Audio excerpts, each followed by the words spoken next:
Welcome to the HR department, your front row seat to conversations about the modern workplace and everything shaping the world of work. Powered by HRKyle Services, your guide through the world of work. This podcast is hosted by Patrick Smith and Becki Smith, two passionate voices bringing decades of experience, real-world insight, and a no-nonsense approach to the issues that matter most to employees, leaders, and HR pros alike. From hiring and culture to leadership and layoffs, nothing's off the table. So clock in, tune up, and get ready. The HR department starts now. Well, hello and welcome to another edition of the HR department. We're happy to have you here today. My name's Kyle. I'm Becki. And before we get started, I want to make a shout out to one of our most dedicated listeners. We call him Marty McFly. And Marty, we hope you're tuning in today. We hopefully our attire meets your approval, right, Becki? I love how you have the blue for boy and I'm pink for girl, and we have our sneakers on. Yeah, we sure do. And this is how HR consultants dress. And yeah, we wanted to make sure we could keep it straight for Marty to follow. So again, welcome to our show today. We've got some fun stuff to talk about. Becki, the floor is yours. Thanks. We're going to kind of veer off of the mergers and acquisitions, which we've been talking about for months now. Okay. Hopefully you've looked at our the videos and you see what we're doing here. And we're going to shift to something that's really near and dear to our hearts, is the internships and a talent pipeline instead of just a summer program. So tell me your thoughts about how it's a talent pipeline. Well, first and foremost, too many companies see it as a way to get cheap labor over the summer, right? We can pay this kid $12-15 an hour. We can give them what a full-time employee would do, and it's a little bit cheap. And hey, maybe they're going to get something out of it. Their resume will look good, and then they go through the 12 weeks or whatever it is over the summer, and they leave, and everybody's happy after that. So that's what we typically see, right? But why wouldn't you? And this is what we're going to talk about today. Use it as a talent pipeline. Yep. This is a test run of someone who could viably work for your company, either the semester after, a year after, 2 years after, depending on where they are in their program. Why wouldn't you want to leverage that for that? And again, there's a whole myriad of other reasons that we're going to talk about today, but that's first and foremost. It's a realistic job preview for both of you. So, Becki, tell me what you got on store for us. Well, and just to kind of popped in my head was student teaching with your teachers, your educators. And we had to go through a full semester of, we are mentored by the teacher. We teach, we get out there, we're hands-on. And the amount of teachers who get hired from that school district after doing their student teaching is amazing. Well, that's a great example because there are certain pockets, whether it's professions, because in teaching and education, you're required to go through a student teaching assignment. Yes. Right? Counseling, you're required to go through 2 internships before you complete your program. Those programs in those fields of study get it. Like they already understand that we're not going into those places and saying, hey, recognize internships as a way to bring on new employees. We don't need to. They already get it. Engineering is another one. There are certain programs at the college university level that require their students to go through an internship before they can complete the program. Again, they get it, not just from the practical work experience standpoint, but organizationally, they're saying, wow, this is a test run. This is a way to see who's this person like? What are they like? How do they get along with others? Do they seem like someone that can grow within the organization? So teaching is a great example because they already get it. And with teaching also, with that student teaching, is you're looking at 5, 6, 7 adults in that working field who are seeing that student teacher perform. Right. So it's their mentor, it's the college person, the person, because there's always a college person who comes liaison, with them. Yes.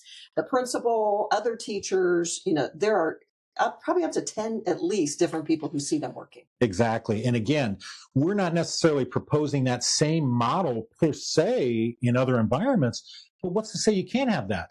You've got the co-workers who are working next to the intern. You've got the boss, supervisor, whoever they are. You've got other departments if they're interacting with other departments. So even at that level, you've got several eyes looking at this. So as the semester rolls along and we get towards the end of it, that group comes together and says, let's talk about Becki. our intern. Right. Well, how has that gone over this semester?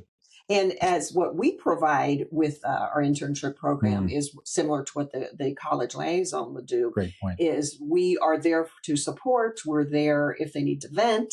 We're there to guide them through that semester long, those 3 months of their internship. Great point. And again, this is where we get into what's our niche, right?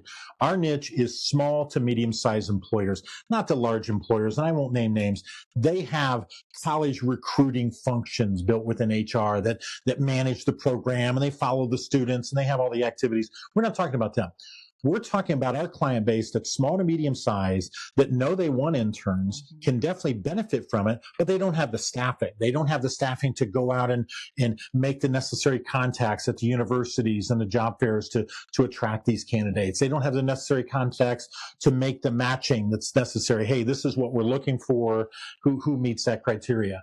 They don't have the staffing, like you said, to do some sort of an orientation and onboarding, follow that student throughout the semester, follow up, check in, be that point of contact if the student's having some trouble, or if the employer's having some trouble and says, okay, Becky's with us, she's got some issues, can you help? That's where we come in. Right. So again, small to medium-sized employer wants an internship, but as you said, they need somebody to manage it if it's going to be effective. Exactly. And kind of like, throwing myself out there too. I've done that, right? Both in education as well as the nonprofit field. That's exactly what I did with helping the students, placing them, and then also, helping them throughout the semester. Well, and I'll speak to it from my side. And I think that's the advantage that we bring to this discussion. And, if you're out there listening, these are people who have been interns, both of us. These are people who have managed these programs. We've acted as liaison. From my experience, I have 26 years plus managing internship programs that started when I was an intern. And then I managed these for large and small companies doing exactly the services that we offer now. So this is a tried and true model we're talking about here. And it has the benefit of lived experience. Yes. Yep. So this is one also near and dear to our hearts. When I did my student teaching, and student teachers today, they do not get paid. Yeah. So educated people in education that are going into doing their student teaching, they either are not working, have no money coming in, right, which I worked at the Gap and also did my student teaching because I needed to pay the bills, my tuition and things. So talk about that paid versus unpaid. Yeah, let's be clear. First off, we don't want to work for any company that doesn't want to pay their interns. That's first and foremost. And I'm explaining to you why. Because that can be very exclusive if they're not paid. And what I mean by that is that student still needs income. Mm-hmm. So they either have figured out a way to work, they live at home, so their expenses are light, the parents are helping, there's some other way, they're absorbing debt in order to cover their expenses. And we just don't think that's the right way to treat people. The other thing that it does, it is naturally excludes people who are lower income, who are trying to lift themselves out of that circumstance by going to college, get a degree, and so on. And what have we done? We've said, okay, your first real work experience is going to actually set you back. Right. But if you hold on, you can get paid. Now, I disagree with that.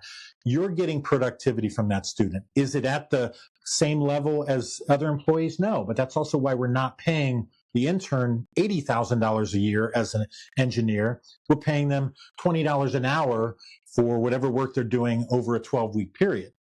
So again, we will not work with any organization that doesn't want to pay their interns. And we also need to make sure that it's a fair wage, because we have this large pool of interns that we work with.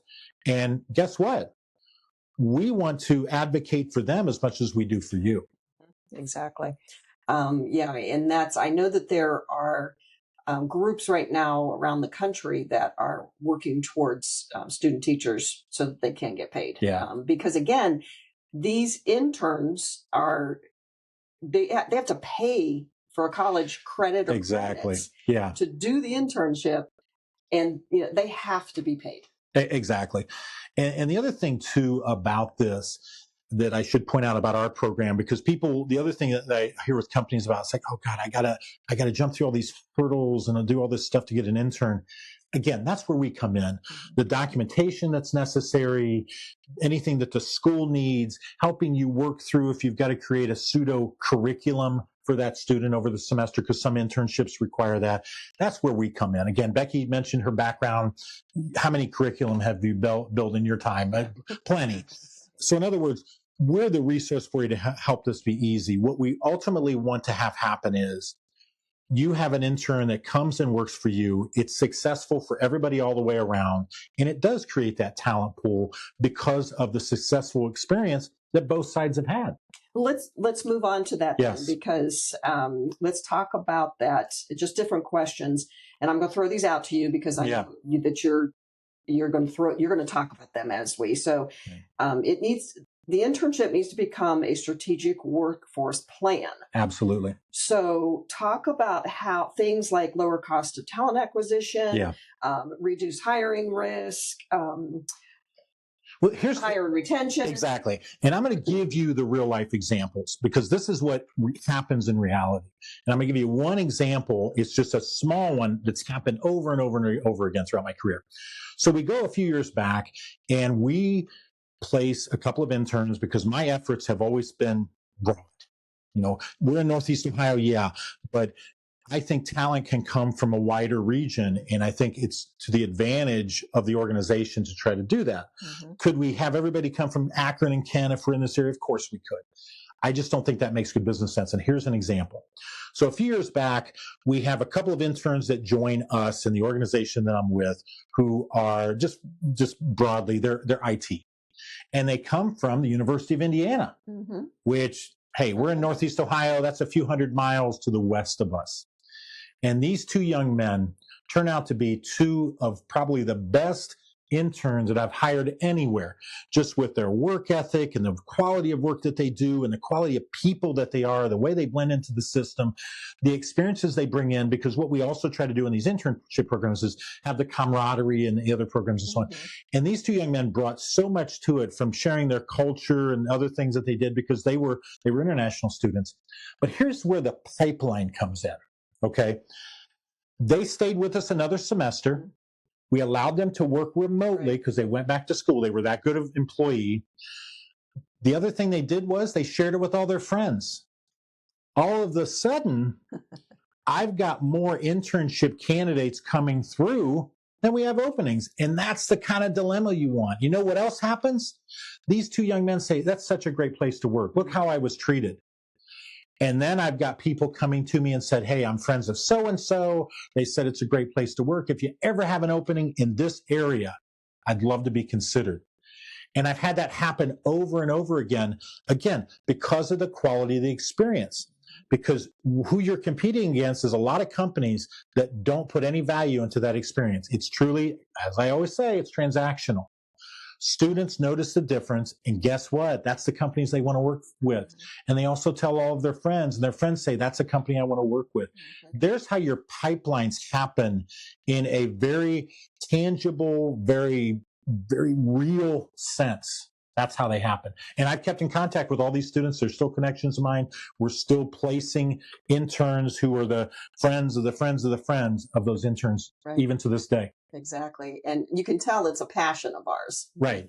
Whether we're actually working it or, trying to help out companies, help out students, that it's definitely what we like to do. So. Because I see the value on both sides. I see the difference that it makes in students' careers, first and foremost, and I see the difference that it makes with the employers. These are new, energetic ideas, different ways. These kids are still in college. They're getting exposed to all these new technologies and all these things. You're introducing that into your organization. And what I find is if done right, it energizes the team around them. Yes. And pretty soon you've got these people that have been with the company 20 and 25 years, and now they've got these young guys and girls coming in, and, it gets them excited about their work a little bit. And so many people, what I find is in their jobs, they enjoy the fact that they can do a little bit of mentoring and coaching. They're not the boss necessarily, but you've got Becki over here who's been here 25 years, and here's this new person coming in, and they kind of take a liking to each other, and all of a sudden Becki's helping that person learn some new things. It just adds an energy to your workforce. Again, if done correctly, that you're not going to get it in any other way. Right. And on top of that, when you're talking about innovation and, things like artificial intelligence, that these kids coming in, they understand that you don't have to hire another person to come in and talk about AI. Let the student who's living it and breathing it day to day. And again, I want to come back to your original question because, we're talking about all these feel good things and so on. Let's come back to the numbers, because think about what your recruiting looks like if you've got people reaching out to you and saying, hey, I really want to work there. Think about how that reduces your cost, your time to hire. Here's what it looks like in reality. When you start building up these pipelines and you have an opening that you're anticipating coming open, you can already say, well, hey, what about so-and-so? And what about this? Mm-hmm. Because the other thing that we do as part of our program for you is we maintain contact after. So what does that look like? The interns with you over the summer, they go back to school in the fall. We're still in contact with them. They're part of our network and so on. You come to us and say, hey, whatever, we've got this opening and we were thinking about Jane. Remember when we had Jane a summer ago? Yeah, we know Jane. We've kept in contact with her. Jane's graduating in May. Would you like us to set up an interview for you? That's when it becomes reality. Again, realistic job preview for the student, test run for the employer. You know what you're getting. I mean, nobody goes to an internship and they're one way and then you hire them and they're completely different. It just doesn't happen that way. Right. So that's where the value comes in. So when you have an opening, then again, I've lived this. Here's 5 people that have interned with us, or here's 5 people that worked with us in some way. There's your talent pipeline. You're not posting the job anymore. You've got 5 people that you know what their work style is, know who they are as a person, know how they get along with everybody. Everybody already knows them. It speeds up the learning curve, the onboarding, all of that stuff goes a lot quicker. That's where the money savings comes in. Well, and again, going back to my student teaching. So I did my student teaching in the fall. I couldn't get a job in the spring because the school year was already going. So I subbed.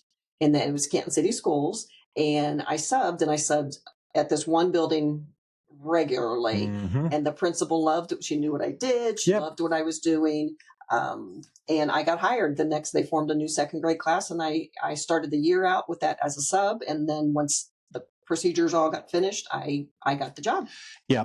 So let's put this in real terms for everybody out there. Here's your alternatives. You have 2 for hiring a position. This person who you've gotten their resume over the past couple of weeks, you've met with them in this kind of what you hope is a realistic setting, but we know interviews are never like a job. They can't be. They're not meant to be that way. You've done 3 or 4 interviews with them, and then you hope upon hope that the person you interviewed with is the person that you hire. So that's option 1. Or here's option number 2. You've worked with this person, your employees have worked with them, your supervisor knows them, you've seen them in a work setting and how they're going to conduct themselves, how they're going to work with others, their intelligence level, their ability to process information, their willingness to learn and grow. What's the better hire? Right. The one where you roll the dice and say, God, I think our interview process is really good. We've gotten the right person. Or, hey, I really already know this person. I know how they're going to be. They're not going to change when they become an employee. Who's the better hire? So then you ask yourself again, what type of savings there? What type, has your risk gone down? Because a lot of times in HR, we look at risk, risk aversion. Okay, it's a huge risk to hire somebody I've only met a few times versus this person who's actually already worked here and I know who they are. Your risk goes way down. You know what you're getting. It's a much more of a proven commodity. Yeah, exactly. Well, again, as usual, great conversation. We love this topic. So the bottom line is that internships should no longer just be a summer program. No. Thoughts on that as we finish up? Yeah, I mean, for one, it's a year-round program. Don't think of it in terms of, low-cost help between June and August, that it's a good time. Also, don't think of it as these are kids. When we interact with these young, I'll call them young professionals, these are individuals who are motivated, they're driven, they're excited about their careers, they want to come in, they want to do their best. I find them so many times to be easily coachable, trainable, teachable. They want to absorb everything. They want to work well with everyone.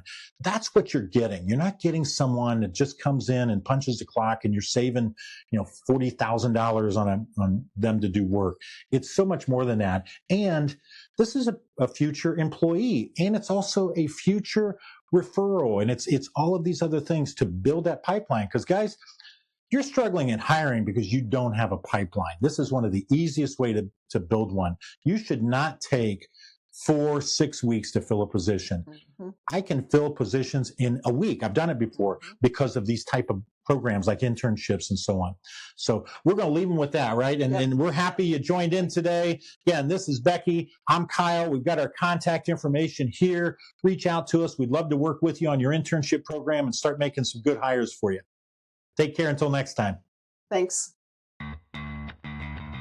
Thanks for joining us on the HR Department, powered by HRKyle Services, your trusted partner for HR consulting, outplacement, talent strategy, leadership development, and career coaching.